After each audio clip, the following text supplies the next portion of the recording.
Hello दोस्तों, आज हम पढ़ेंगे रिलेशन एंड फंक्शन में रिलेशन एंड फंक्शन के चैप्टर फंक्शन पढ़ेंगे आज।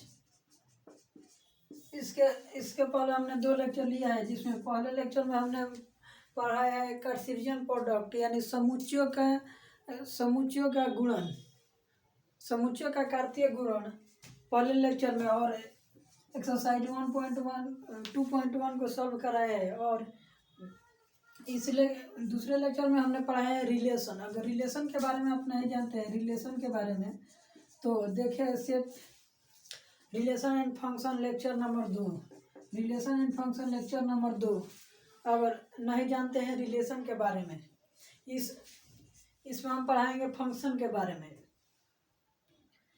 तो करते हैं शुरुआत फंक्शन। तो हेडिंग डालिए फंक्शन।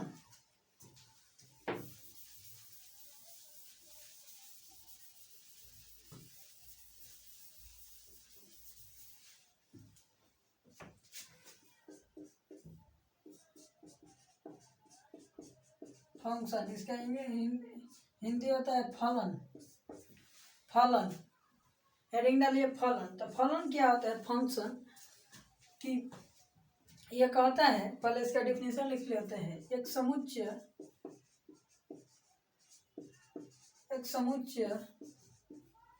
ए से बी में संबंध एक फलन कहलाता है। यदि समुच्चय ए के प्रत्येक अवयव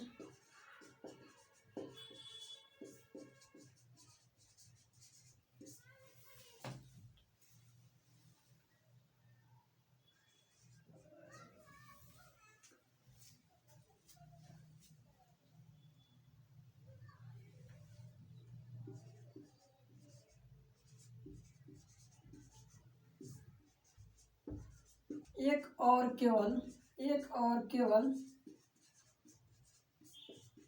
एक प्रतिबिंब बनता है।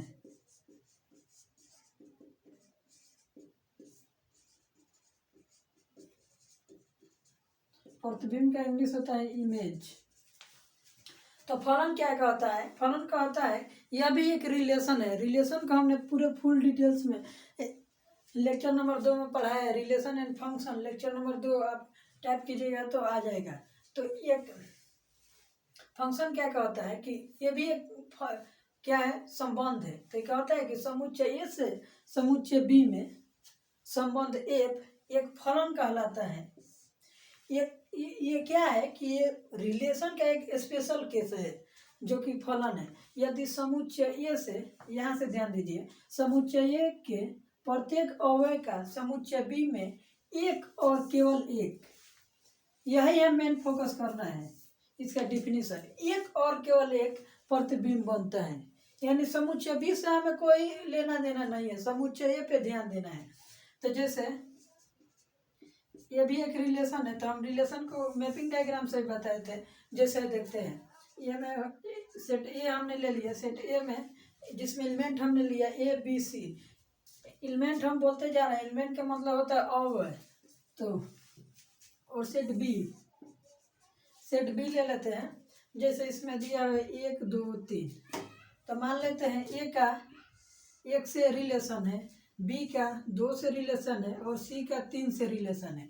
तो ये फलन, तो क्या कहते हैं यहाँ पे फिर से डिफिनेशन पर ध्यान देते हैं। कहता है यदि समुच्चय ए के प्रत्येक अवयव, तो समुच्चय में क्या क्या अवयव? ए है, बी है और सी है। यहाँ पर ध्यान दो, ए है, बी है और सी है। प्रत्येक अवयव समुच्चय बी में एक और केवल एक प्रतिबिंब बनता है। जैसे ए का प्रतिबिंब 1 है, बी का प्रतिबिंब 2 है, सी का प्रतिबिंब 3 है। तो ये क्या होगा? ये फलन का एग्जाम्पल है, फलन, क्योंकि इसमें ए का केवल एक और केवल एक इमेज बना है बी में। और एक एग्जाम्पल हम लेते हैं, जैसे देखिए यहाँ पे, जैसे हमने ले लिया 1 2 3 4 और यहाँ पे हमने ले लिया ए बी और सी। जैसा मान लेते हैं हमें एक का रिलेशन ए से है, सेट ए और सेट बी, 2 का रिलेशन बी से है, 3 का रिलेशन सी से है और फिर 4 का रिलेशन ए से है। तो यहाँ पे प्रश्न उठता है कि क्या यह फलन होगा या नहीं होगा। तो बच्चों यहाँ पे ध्यान दो, ये क्या बोला है कि यदि समुच्चय ए के प्रत्येक अवयव का समुच्चय बी में एक और केवल एक प्रतिबिंब बनता है, तो समुच्चय बी से हमें कोई मतलब नहीं है। समुच्चय ए का प्रत्येक अवयव का एक और केवल एक इमेज बनना चाहिए। तो जैसे ए का ए बना हुआ है, 2 का बी बना हुआ है, 3 का सी बना हुआ है, 4 का ए बना हुआ है, तो क्या है ये फलन है। और आइए यहाँ पे एग्जाम्पल, जैसे सेट ए हो गया और ये सेट बी। जैसे यहाँ पे आ गया 1 2 और 3, यहाँ पे आ गया 5 और 6। जैसे 5 6, यहाँ पे ले लेते हैं 4 5 6 7। तो जैसे एक का बना हुआ है 5 के साथ, 2 का भी 5 के साथ, फिर 2 का अगर बन गया 6 के साथ और 3 का हमने ले लिया 7 के साथ। तो यहाँ पे डिफिनीशन पर ध्यान दीजिए, यदि समुच्चय ए के प्रत्येक अवयव का समुच्चय बी में एक और केवल एक प्रतिबिंब बनता है, मतलब ए में सबका प्रतिबिंब एक और केवल एक होना चाहिए। जैसे ए पर हमने एक पर है तो एक का प्रतिबिंब 5 है, तो जैसे एक प्रतिबिंब हो गया। 2 का यहाँ हम जब ध्यान देंगे तो 2 का इमेज 5 बना हुआ है, 2 का इमेज 6। तो क्या है, डिफिनीशन को साबित नहीं करता है, ये गलत है, ये फलन नहीं है। तो इट इज लिख देंगे, it is not a function, या हिंदी में लिखेंगे कि यह फलन नहीं है, यह एक रिलेशन है। क्योंकि हमें ए पर ध्यान देना है, बी पे कुछ भी ध्यान नहीं देना है। एक का इमेज एक ही होना चाहिए, बी से हमें कोई मतलब नहीं है। लेकिन जब यहाँ पे हम देखते हैं तो 2 का क्या है, दो इमेज बन गया है, 5 और 6। तो इसलिए यह क्या है, यह फलन नहीं है। और एग्जाम्पल देखते हैं,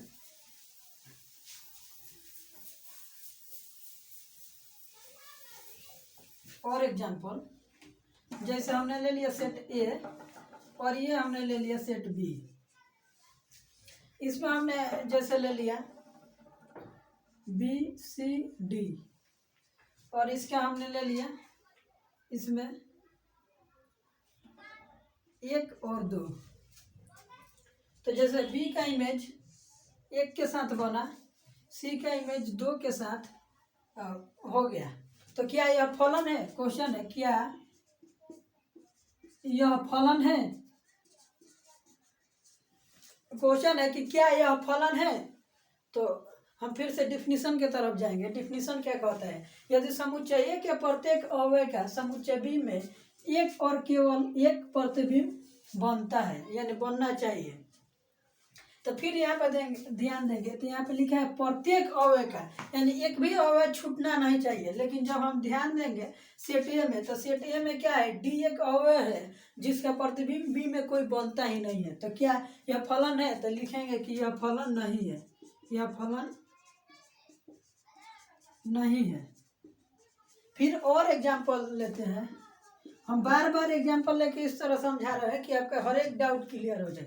फिर से एग्जाम्पल लेते हैं, जैसे ए और बी, इसमें हम ले लेते हैं 1 2 3 4 और यहाँ पे ले लेते हैं 7 और 8। जैसे 1 का इमेज 7 के साथ बना, 2 का इमेज 8 के साथ, 3 का इमेज 8 के साथ और 4 का इमेज 7 के साथ, ऐसा दिया हुआ है। तो क्या यह फलन है? तो फिर से हम डिफिनीशन की तरफ जाएंगे। क्या कह रहा है कि यदि समुच्चय ए के प्रत्येक अवयव का समुच्चय बी में एक और केवल एक प्रतिबिंब बनता है, यानी बी से हमें कोई मतलब नहीं है, ए का सबका इमेज बनना चाहिए बी में, पहला कंडीशन। और दूसरा कंडीशन कि हाँ एक और केवल एक इमेज बनना चाहिए। तो हम यहाँ पे ध्यान देंगे, एक का तो एक 7 इमेज बना हुआ है, हाँ एक इमेज बना हुआ है।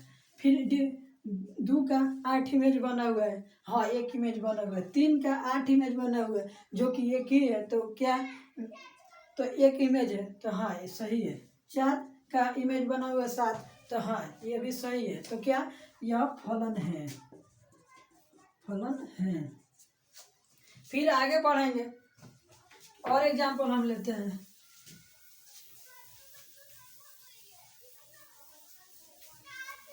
और एग्जाम्पल जैसे कि मैंने सेट ए ले लिया और सेट बी ले लिया। तो जैसे इसमें हमने ले लिया सी डी ई, और इसमें ले लिया B2 छठू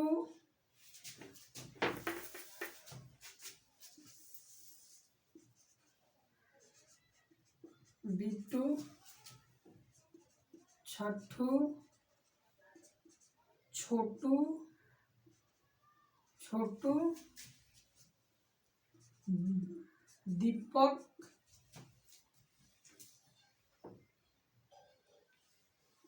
और इसमें ले लिया एलिफेंट। तो जैसे इसमें दिया हुआ है कि सी का इमेज छोटू के साथ बन रहा है और सी का इमेज छठू के साथ बन रहा है, डी का दीपक के साथ और ई एलिफेंट के।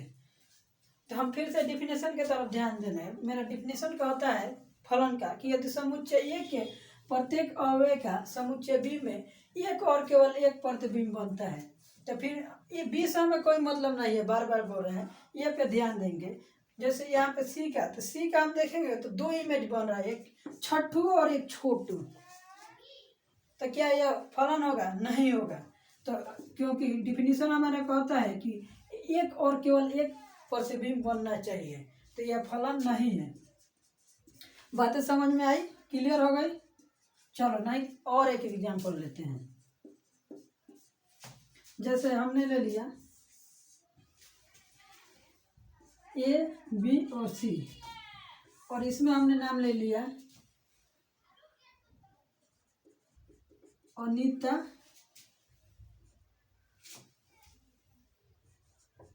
बिट्टू, और इसमें हमने नाम ले लिया छोटे लाल। तो मान लेते हैं ए का इमेज, ये सेट ए है और सेट बी। ए का इमेज अनीता के साथ बन रहा है, बी का इमेज B2 के साथ, सी का इमेज छोटे लाल के साथ। तो फिर से प्रश्न उठता है हमारा कि क्या यह रिलेशन एक फलन है या नहीं है। तो हम देखेंगे, हमारा फलन का डिफिनीशन कहता है कि समुच्चय ए, पहला कंडीशन कहता है कि समुच्चय ए के प्रत्येक अवयव का एक एक इमेज होना चाहिए। पहला कंडीशन कि समुच्चय ए के प्रत्येक अवयव का इमेज समुच्चय बी में होना चाहिए। तो हम यहाँ पर देख रहे हैं कोई भी अवयव छूट नहीं रहा है, तो यहाँ तक सही है। सेकेंड कंडीशन हमारा कहता है कि समुच्चय ए के प्रत्येक अवयव का केवल और केवल एक इमेज होना चाहिए। ए का, बी से हमें कोई मतलब नहीं है। तो ए का हम देखेंगे तो एक ए का एक इमेज बना हुआ है अनीता, बी का एक इमेज बना हुआ है बिट्टू, सी का एक इमेज बना हुआ है छोटे लाल। तो हाँ, यह दोनों कंडीशन को फॉलो कर रहा है, यानी यह रिलेशन एक फंक्शन है। बातें समझ में आ गई? और एक जैसे क्वेश्चन लिखिए, क्वेश्चन लिखिए, बताइए कि निम्न में से कौन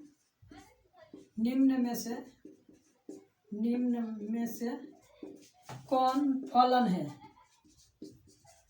क्वेश्चन लिखिए, बताइए कि निम्न में से कौन फलन है। तो पहला दिया हुआ है, जैसे 1 नंबर ए और इसमें बी, इसमें दिया है 1 2 3 एक्स और वाई। इसका दिया हुआ है 2 नंबर दिया हुआ है ए और B, 1 2 3 x y Z.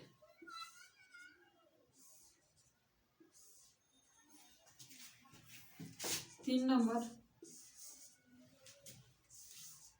Set A और set B, 1 2 3 x y Z.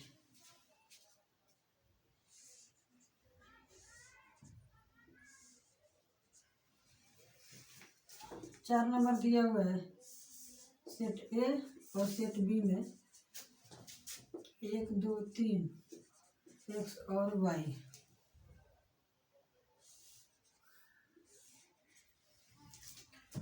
तो बताइए कि निम्न में से कौन फलन है और कौन नहीं है। तो पहले आपको इसको सॉल्व करना है, फिर देखना है। तो यहाँ पे हम जब फिर से डिफिनीशन की तरफ जाएंगे तो कह रहा है मेरा डिफिनीशन कि एक समुच्चय ए से बी में संबंध एफ एक फलन कहलाता है यदि समुच्चय ए के प्रत्येक अवयव का समुच्चय बी में एक और केवल एक प्रतिबिंब बनता है। तो पहला कंडीशन कि प्रत्येक अवयव का इमेज बनना चाहिए सेट बी में। तो पहला में हम देखेंगे एक का इमेज एक्स बना हुआ है, दो का इमेज वाई बना हुआ है, तीन का इमेज कुछ नहीं बना हुआ है। तो पहले तो ये तो फलन नहीं है पहला हमारा। दूसरा में हम देखेंगे तो एक का इमेज एक्स बना हुआ है, दो का इमेज वाई बना हुआ है और तीन का इमेज भी वाई बना हुआ है। तो हमारे ये कंडीशन कहता है कि प्रत्येक का पहला कंडीशन फलन होने के लिए पहला कंडीशन समुच्चय ए के प्रत्येक अवयव का इमेज होना चाहिए समुच्चय बी में। दूसरा कंडीशन कि समुच्चय ए के एक अवयव का एक इमेज होना चाहिए, ना कि दो या एक से अधिक। तो हम देखेंगे एक का इमेज एक बना हुआ है एक्स, ठीक है, दो का इमेज एक बना हुआ है वाई, ठीक है, तीन का इमेज बना हुआ है वाई, ठीक है। यानी ये दोनों कंडीशन को फॉलो कर रहा है, यानी यह एक फलन है।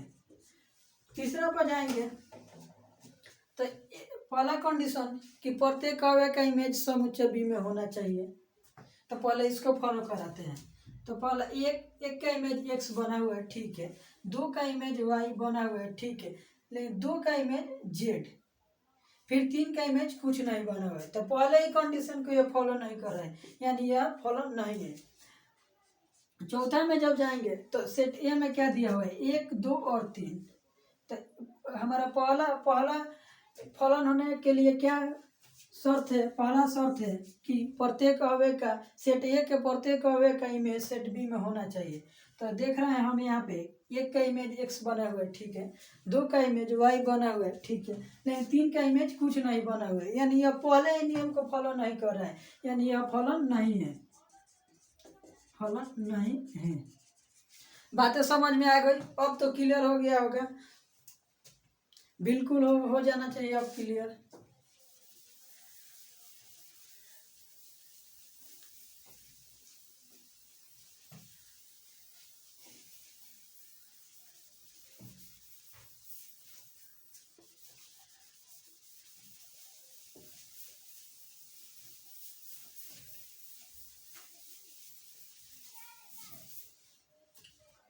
अब थोड़ी सी बात है डोमेन।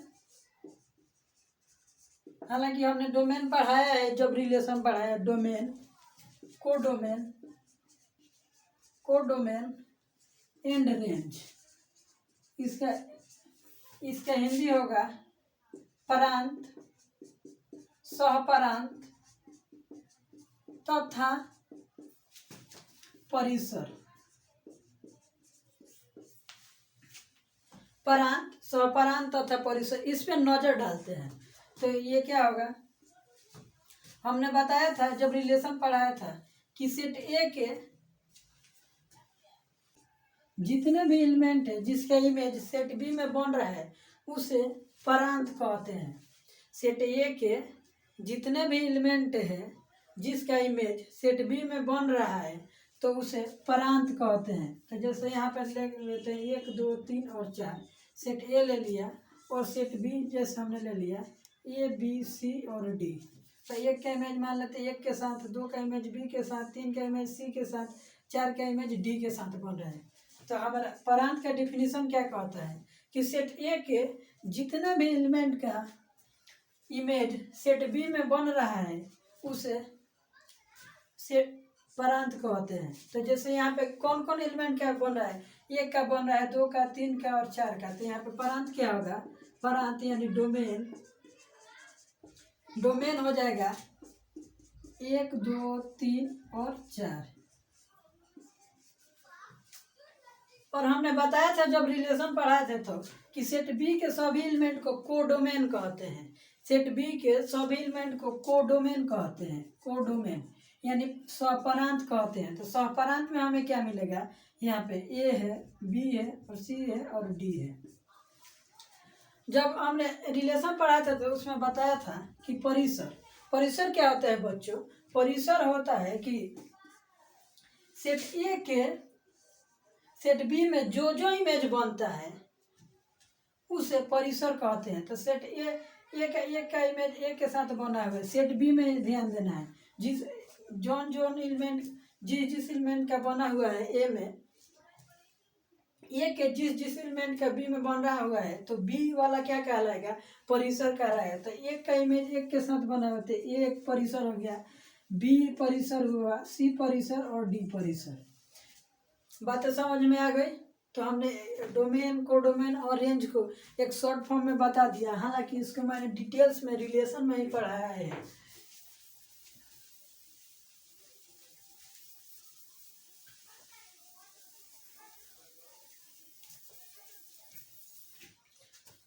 फिर और एक एग्जांपल लेते हैं, एग्जांपल और जैसे ए ले लिया और बी, हमने इसमें लिया ए बी और सी और डी, इसमें हमने ले लिया 1 2 3 और 4। जैसे ए का इमेज मान लेते हैं 1 के साथ बन रहा है, बी का इमेज 2 के साथ, सी का इमेज 3 के साथ और डी का इमेज 3 के साथ।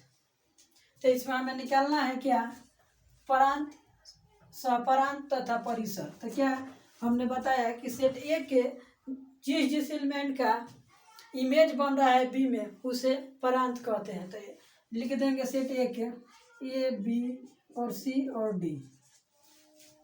सहपरांत हमने बताया था क्या कि सेट बी के सभी एलिमेंट को सहपरांत कहते हैं। तो सेट बी में क्या क्या आया है, 1 2 3 और 4। परिसर, सेट ए के जिस एलिमेंट का इमेज सेट बी में बन रहा है, तो सेट बी के उस एलिमेंट को परिसर कहते हैं।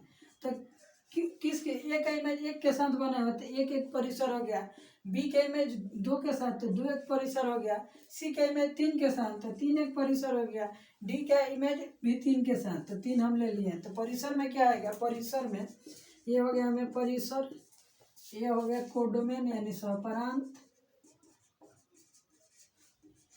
और ये हो गया परांत। बातें समझ में आ गई। और एक एग्जांपल लेते हैं। देखो बच्चों, जब हम फलन लेंगे तो फलन का डिफिनीशन पहला ही कहता है केस कि सेट ए के प्रत्येक एलिमेंट का इमेज सेट बी में बनना चाहिए, यानी जिस एलिमेंट का, यानी सभी एलिमेंट का इमेज बनना चाहिए। तो सभी एलिमेंट का यानी सेट ए के फलन के केस में पूरा सेट ए ही हो जाएगा परांत। बातें समझ में आ गई। और दूसरा फलन का केस का होता है कि केवल एक बनना चाहिए, तो उससे हमें परांत सहपरांत में कोई मतलब नहीं है। यानी सेट ए पूरा क्या हो जाएगा फलन के केस में, याद रखना, फंक्शन के केस में, रिलेशन के केस में नहीं। यानी अगर क्वेश्चन में बोल दिया कि इस फलन का सहपरांत निकालिए, जब फलन बोल दिया तो सेट ए के सभी एलिमेंट को लिख देना है परांत में। बात समझ में आ गई। जब भी फलन बोल देगा तो सेट ए के सभी एलिमेंट को परांत में लिख देना है। और एक एग्जांपल लेते हैं।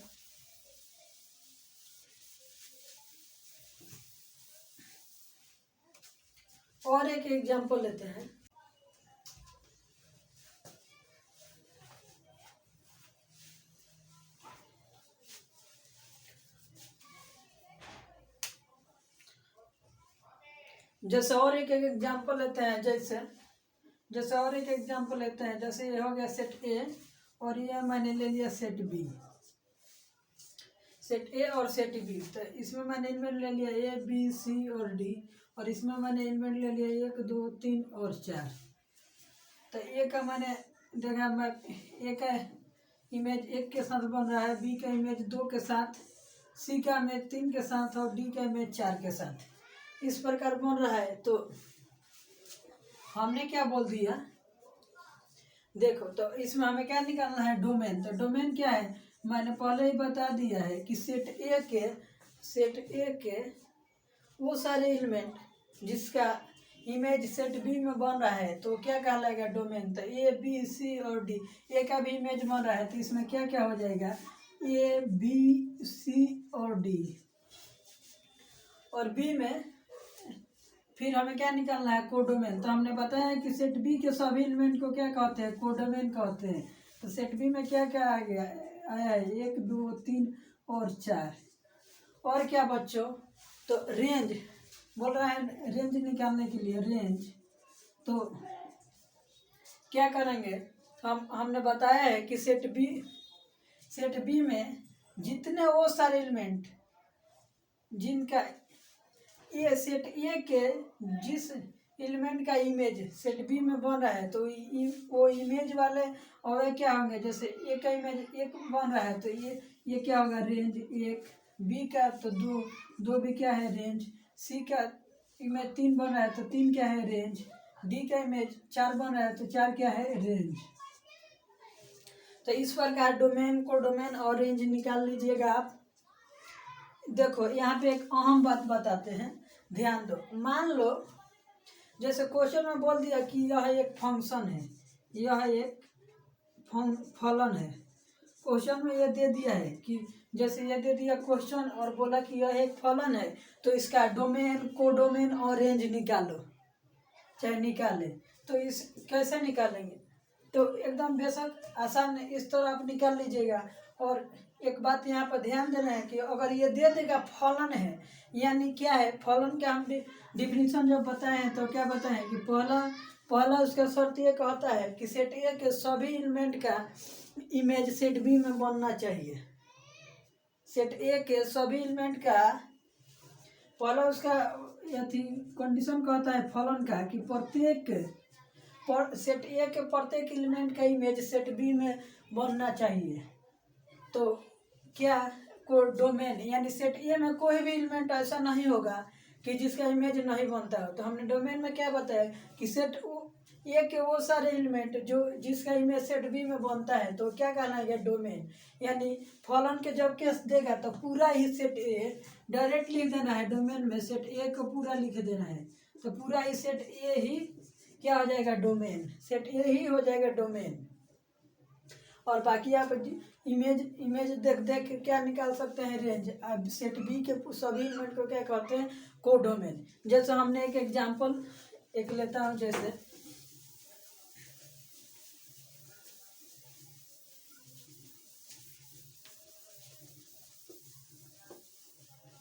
जैसे एक एग्जांपल हम लेते हैं, जैसे ये हो गया सेट ए और ये हमने ले लिया सेट बी। इसमें हमने इमेज ले लिया जैसे एक्स वाई और जेड। इसमें हमने इमेज ले लिया 1 2 3 4।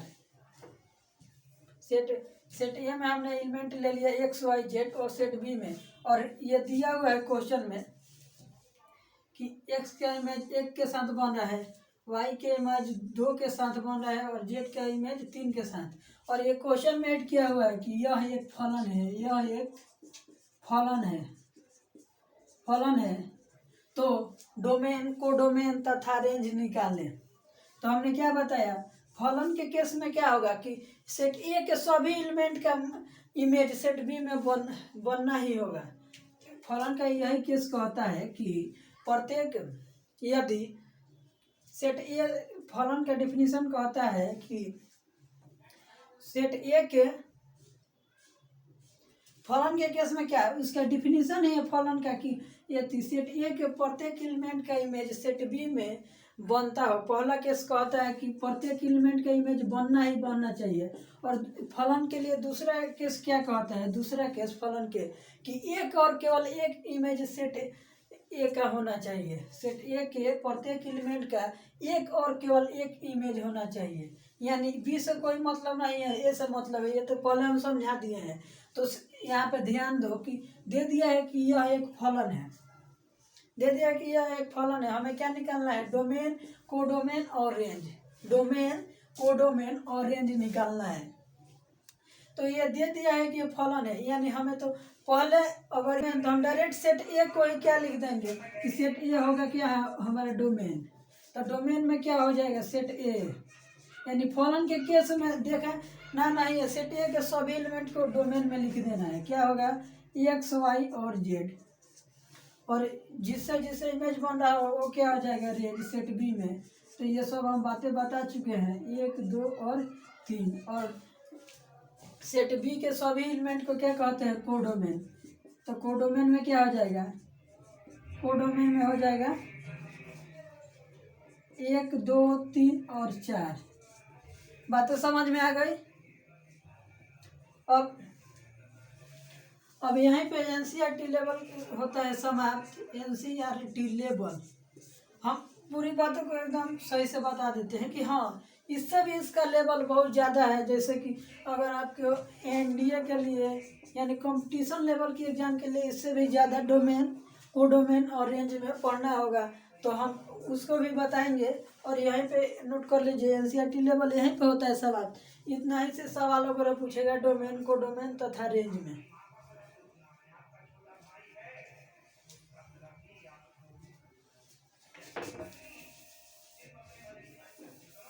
बातें समझ में आ गई।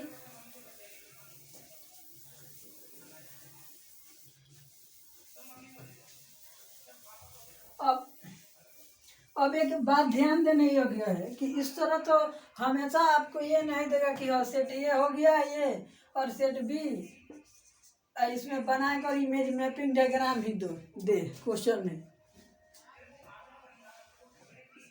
तो हमेशा तो इस प्रकार देगा नहीं कि ये सेट ए हो गया और सेट बी और हमेशा मैपिंग डायग्राम में दे। तो इसके लिए क्या है, जैसे फलन में देगा y equal to f of x equal to x square x plus 1, चाहे y equal to x plus 1, इस प्रकार चाहे y equal to x square y equal to under root x y equal to 1/x, यानी इस प्रकार के हमें क्या मिलेगा, फलन को मिलेगा देखने के लिए, सॉल्व करने के लिए। हमेशा इस प्रकार ही नहीं देगा। तो कैसे चेक करेंगे कि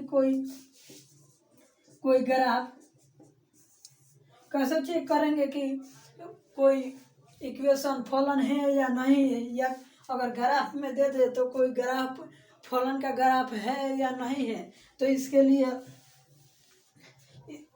इसको एक बार पढ़ लेते हैं।